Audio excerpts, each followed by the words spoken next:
Wake Up with Patti Katter. I love the show. I never miss an episode. It's the best. I turn it on and turn it up.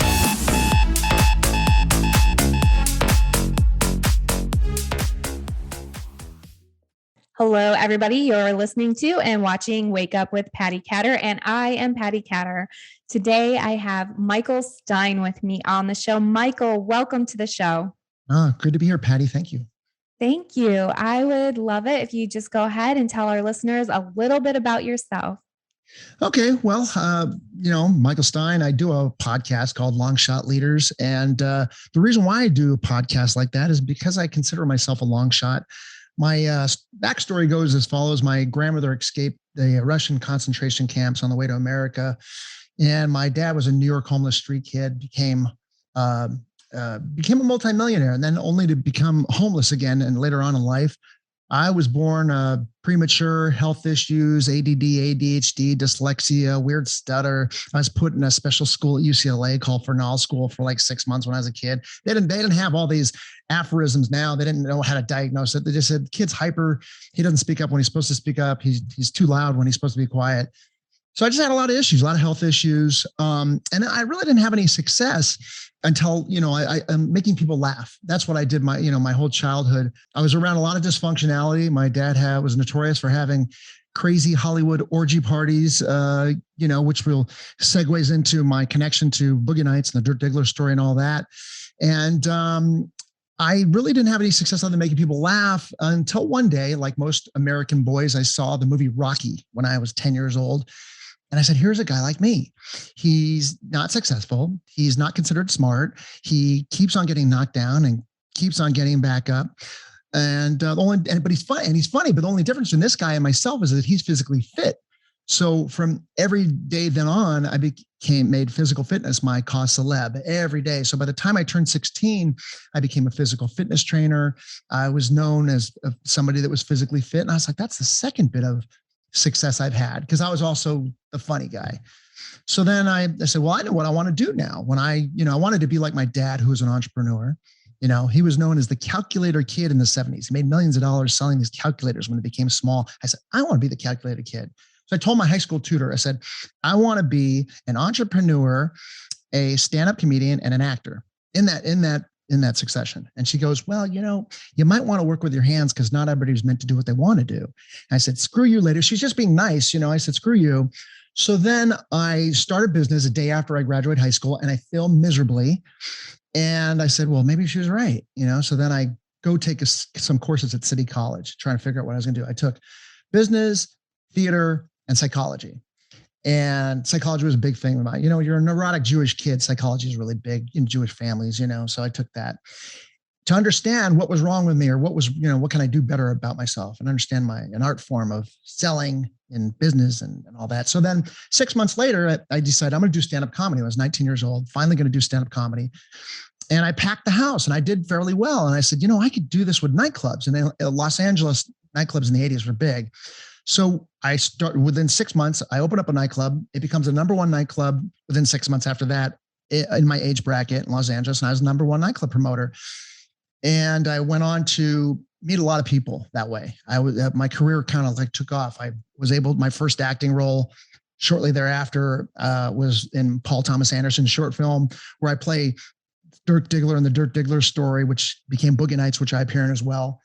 And I got to work with Peter Guber and John Peters, who produced Batman, Rain Man. They won an Academy Award that year when I did a big premiere for the movie Batman. The biggest premiere party at a nightclub is 4,000 people for a movie. I think you could ever.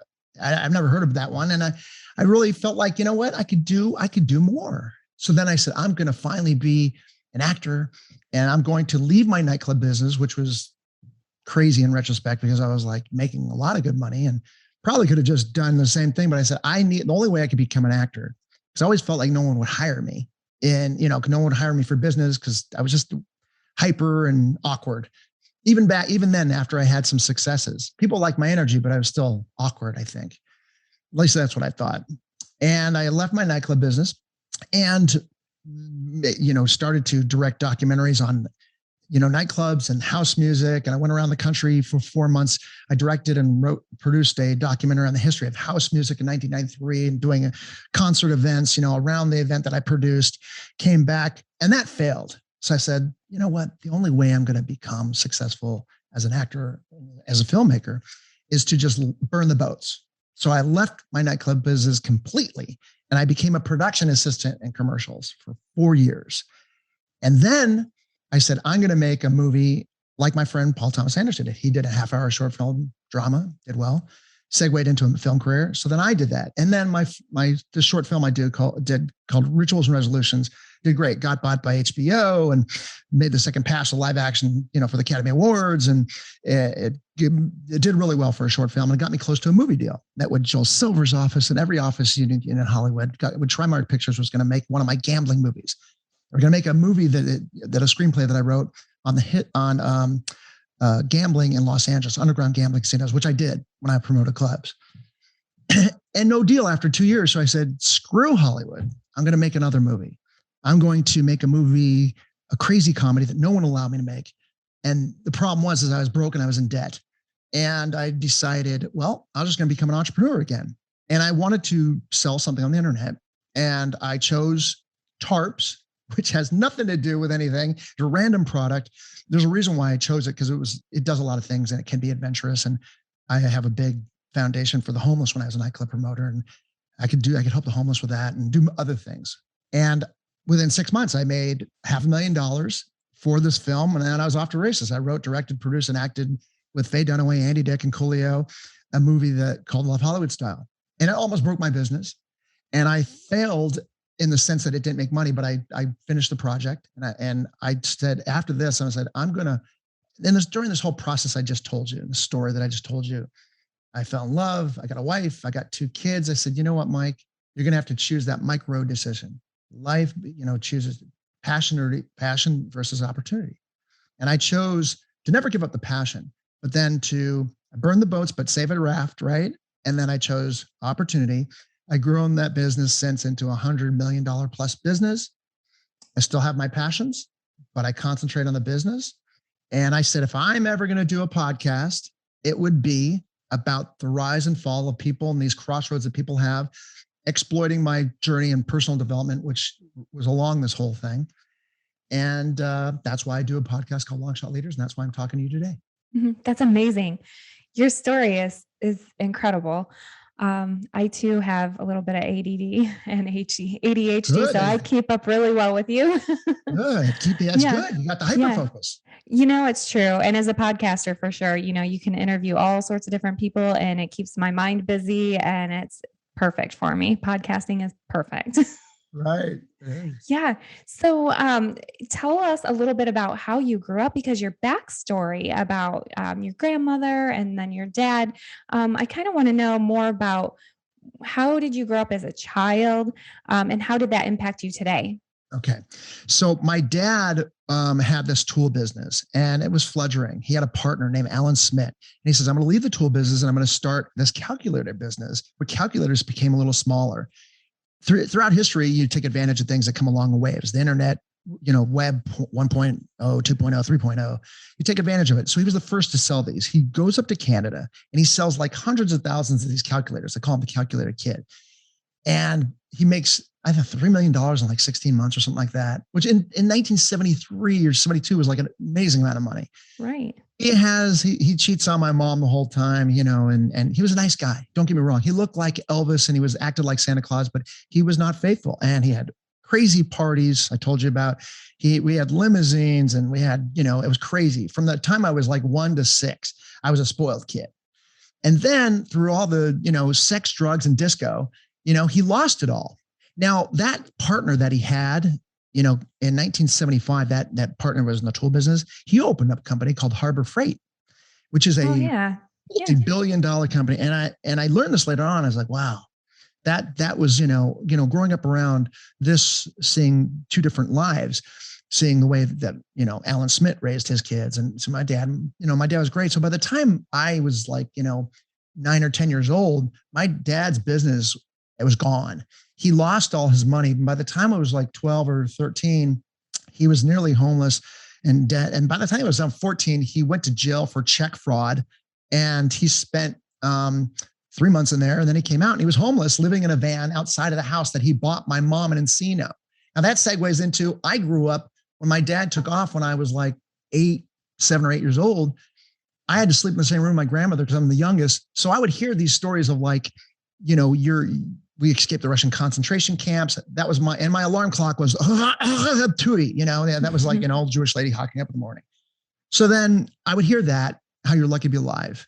I would hear that my dad, the story about being homeless when he was a kid, and now look at that, so you're lucky to have what you have. And then my mom, because I was a oops baby, and she was a very honest, neurotic lady, very nice though. And she would say, my son, he was a mistake, but I love him. I drank, I ran up and down the stairs. I smoked cigarettes, but he survived. I said, Mom, can you just tell them if you want like ranch or blue cheese? You don't have to tell everybody the story, so basically I would hear these stories about how you're lucky to be alive.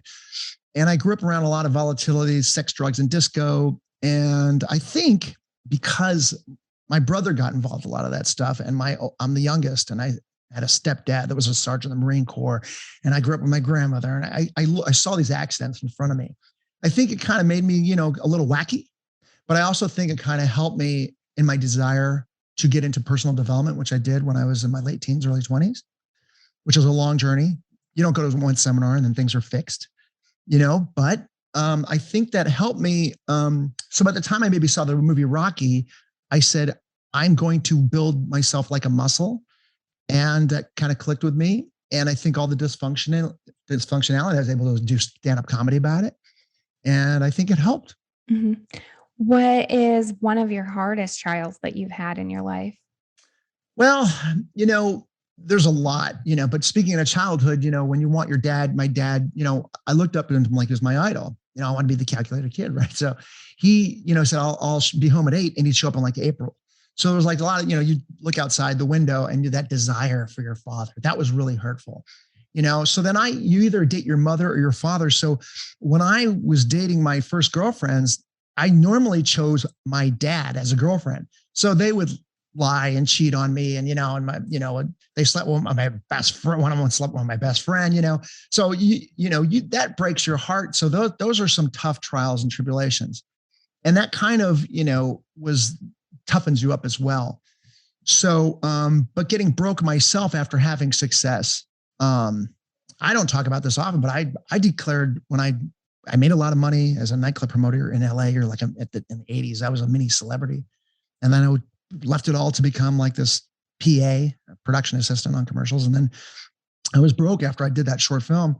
And then I had to file bankruptcy because everybody promised me money to invest in the film. So that was one of the trials and tribulations. There's been so many. And so many trials and tribulations, but I think that not one stands out. I think they all work in a symphony, but they're blessings, because as long as they don't bottom you out, and you look at them like learning experiences, and I ask myself enabling questions, when it comes to those trials and tribulations, bankruptcy or getting cheated on or whatever, can I do a stand-up comedy routine about this? Can I write a screenplay into it? Can I use this, to make myself more powerful? Who knows what I could use over? Maybe I could talk about it on a podcast one day. So those are some of the hardships that I've had and how I think about them. Right. And, not a lot of people will admit their hardships either. So that's huge. I know I openly talk about mine because we're all human and we all screw up. So if we don't talk about it, we can't help anybody. Right. And those embarrassing moments, if you own them, like my dad brought a prostitute to my bar mitzvah. That's not right, Patty. You shouldn't do that. But I think it was an offering. And if it didn't work, maybe it was like something he could fall back on, and I just grew around that kind of stuff. And you have to laugh about it after a while. So one of the darkest times, is I was up in San Francisco. I'm in my early 20s at this point. I'm visiting my dad. He picks up a prostitute and I said, Dad, I don't feel well. I got the flu. I'm going to sleep on the floor of your bedroom. This is before. And then he goes, well, I'll just sleep in the van. He kept the van, even though he's living in a condo up in San Francisco. And I said, great. So I guess, I'm sleeping. I guess he decided he wanted to use his bedroom. So I sit there and he has sex with a prostitute. And I wake up in the middle of it. I was like, that decision you have to make. This is dark shit, but that decision you have to make between like, well, I'm going to say something or I'm not, and I was just like half asleep and got the flu-like symptoms. Mm-hmm. And I just slept on the floor. And I was like, that was one of the darkest if you want to overcome something, I think that was in my sick mind. That was like, Mike, how are you going to use this? How are you going to, that was a dark moment, but everything to me is a laughing moment. So that was, there's a lot more of those, but that's, my life. Yeah. I own it. Yeah, I get that. I mean, I laugh a lot about things that other people might not laugh about, but you have to laugh. I mean, what's the alternative, right? Right. I mean, there's an alternative, but I'd rather not choose I'm choosing this one. Absolutely. Yeah. So, what are you doing today? I want you to talk a little bit about your podcast. Well, my main vocation is I own a company called Abadak Inc., which owns a company called Tarps Plus, and we're launching a big lifestyle brand called Bolo Tour next year, a big outdoor lifestyle brand. So that's my main, financial, driver. I started a podcast 8 months ago called Long Shot Leaders, which talks about the kind of stories I'm just telling you right now. People that have overcome large obstacles to find success, whether they're mental or physical or spiritual or financial, any kind of, obstacle to find success. We tell those stories. And that's basically, what the podcast is about. Mm-hmm. And where can people find it? They can go to longshotleaders.com and they can see anybody from somebody that was homeless for 12 years when they were 12 to 24 to becoming a manager and buying their first house in Omaha, or to a Holocaust survivor, to, a multi-billionaire. Mm-hmm. I don't know the answer to this question, so forgive me if this is a hard one. I'm sure your grandmother's probably not alive still because of a year. I think you're the same age as me, and I've already lost my grandparents. But when did she pass, and was she able to see like your new company or? No, my grandmother passed when I was 17 years old. And, she had a really hard death. It was like a 6 month, where her esophagus wore down. She couldn't hold her food down. So, and she lived with us. So I have a saying, like, I have a high tolerance to, like, if I'm going to be like your roommate in a bomb shelter and we have to stand there for a long time, I'm the guy, because I don't get tired of people very easily, because I've been around so many situations that are really, the tough. And when you're the youngest, sometimes you're stuck with jobs, the oldest and the youngest in a big family.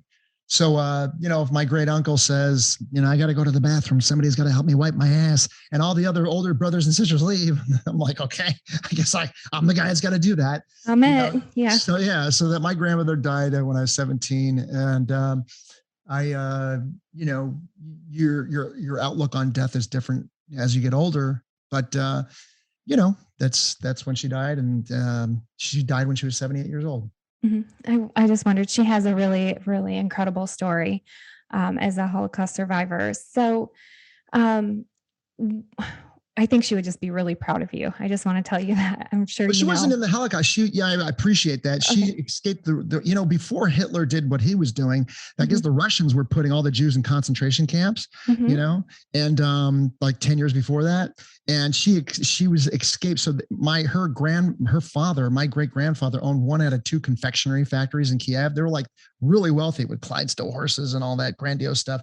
And on the way out of the country, they had to sell everything. They had to get rid of everything and only take what they could take in suitcases. So they were broke, and they're on the way to the ship. And on the way to the ship, they got held at gunpoint.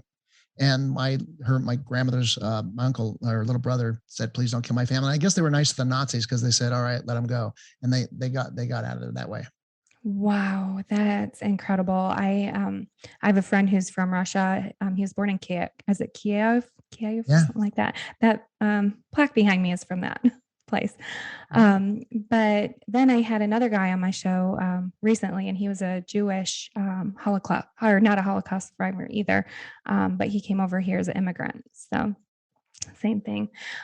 So I usually don't go into detail too much about the history, but it's so interesting to me. So with your dad being homeless to multimillionaire, back to homeless, were you ever to have any kind of closure with him? Because it sounds like it was kind of a turbulent relationship a little bit.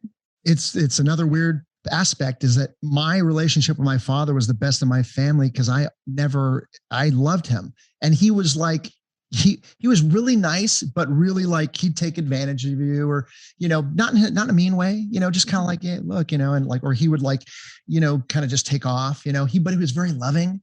So, and he was like Santa Claus. He'd arrive and he looked like Elvis. He wore all black, dressed like Johnny Cash, strikingly good looking. Women loved him. They always thought he was amazing looking, and guys all my friends thought he was like the coolest person. So it was like Santa Claus came to town.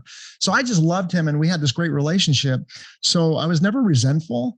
I'm realistic about who he was, especially as I get older and I have a family, because that's become a major priority for me because of, I saw the things that happened. But seeing him grow up, when I was 17 years old, when he was in a van outside of that house in Encino, and I go to school, and I'd be like, Dad, at least I got to see him every morning because he was stuck there, kind of. So I would, because he was fighting, building his way back. And I was happy to see him, so I became even closer friends with my dad as I got older.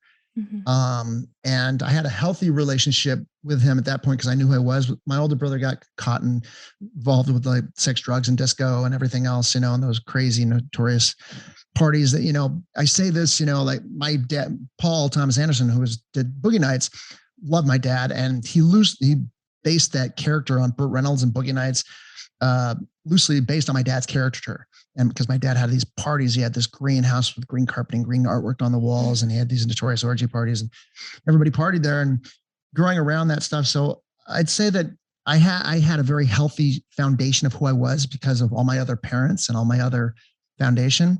So I had a great relationship with them because I held strong. Mm-hmm. So I guess that answers your question. I love that. I just love that. And it's funny how when you're older and you do have your own kids, you look at things a lot differently than when you're in the moment being raised as a child, right? Right. And to be honest with you, what I'm going to say sounds really strange right now, because if somebody says, well, Michael, what about this that knows of me? So my dad married later on in life, and we were best friends, and he married somebody that wanted him all to himself because he was a party guy. And she didn't like the prior life of his, and that meant his kids too. So she restricted him. She was from another country, and she restricted him to see his kids. So for the last year or two of my dad's life, I really didn't get to see him that much. And we reached out, and he was kind always, but he would get badgered not to, so I didn't find out my dad passed away until 4 months after he passed away. And it's fine because I know he had, like kind of the Robin Williams dementia, that kind of thing. Mm-hmm. And he kind of dissipated before that. So that was really tough. But, I have a really good job of isolating and compartmentalizing reality. And the reality is that we were great friends. And before those things changed, not everybody's the strongest person in the world. My dad had some weaknesses, but that doesn't mean that we didn't have a part of a relationship was the best relationship you ever imagined. It was a funny relationship. But to me, I had a great relationship with them, regardless of even that crazy sad ending. Mm-hmm. I love that so much. You don't know this about me, but I lost both my parents in 2015. And of course, like you growing up, I had a few things that were a little bit different, not the sex and drugs. But my dad he had a violent temper sometimes, like I should say very angry at times. However, as an adult, we had such a great relationship, and we were able to put that, on the back burner, and he was a wonderful, wonderful man. And he just had some issues, he had me when he was pretty young. So I often try to tell people that, take away the good parts of a relationship and remember and hold on to those. So I love that you do that. I think it's really, really important. I concur with you. You could reframe anything that you want, as long as you really got to be honest with yourself, though, if you're going to reframe something. So you try to be as honest as possible, but reframing it in an enabling direction that'll, enable you for empowerment. And that's what we try to do. And that's what it sounds like you've done. And that is so important. That's something you don't learn. Some people learn it early on, but that really is because you're always going to have a relationship that's challenged, or there's no one's perfect. There's not one big size fits all friend or parent or anything, but then to find the value out of, really what's great about them, and then appreciate those parts of it. That's part about being a more higher level consciousness human being, I think. Absolutely. Wow. Thank you so much for being on the show. This actually turned into something a little bit different than I thought it would be. I was going to try to have you pull more laughs out, but I think that everything we've talked about is so moving. Yeah, I don't know what it is. Maybe I should just do a comedy podcast, one day a week or something, because I never get involved with jokes on my podcast. Is drama driven. Whenever I talk to somebody, I'll throw a little bit of joke in there. It's always drama driven because, it's just where I gravitate towards. But I think that most comedians, I don't know if Jerry Seinfeld, with the exception of him, most comedians really have a lot of baggage, a lot of shit and that's why they become comedians. They have a need for connection because they didn't get it when they were younger, or, there's just a lot of crap there, so I gravitate towards drama. I totally get that. Totally. So again, remind everybody where they can find your website, your social media. You can just go to longshotleaders.com. You see all my socials there. And if you have a long shot story, any way, shape, or form, metaphysical, spiritual, financial, just anything at all, just, contact us. I want to tell the stories of great long shots. It's always so great to hear somebody that has a unique, challenge that they overcame to find success. Amen to that. Yeah. Michael, thank you so much for being on the show. You were really great to interview, and I'm so glad to know you now. And I know our listeners are going to get a lot of what we talked about today. So those of you listening, make sure you go over to Michael's website, the Longshot. Is it longshot.com? Sorry. Longshotleaders.com. Longshotleaders.com. I should know that. I had it in my head. Longshotleaders.com. And make sure that you follow Michael on social media. And everybody, thank you so much for tuning in. Michael, do you have any last words? No, I just want to say thank you for having me on the show, and thank you for your listeners. I really don't take any of this for granted. I just love sharing and connecting, and trying to be, a vessel of, positivity and bring happiness to people. And I'm so grateful to talk to you today. Isn't this wonderful that we can do this? I grew up in a day and age where you weren't able to. So I just want to say thank you, thank you, thank you. I know it. I love it. I know. I'm pretty sure we're about the same age. Just everything that you were talking about. I was like, I can feel it. I bet you I'm a little older. I don't know. I don't usually say my age on air, but I'm almost 50. So. I'm 54. Okay. So you're just a tiny bit older than me. All right. Well, you look a lot younger. Thank you. I'm trying really hard. Thank you everybody for listening. And, until next time, I am Patti Katter.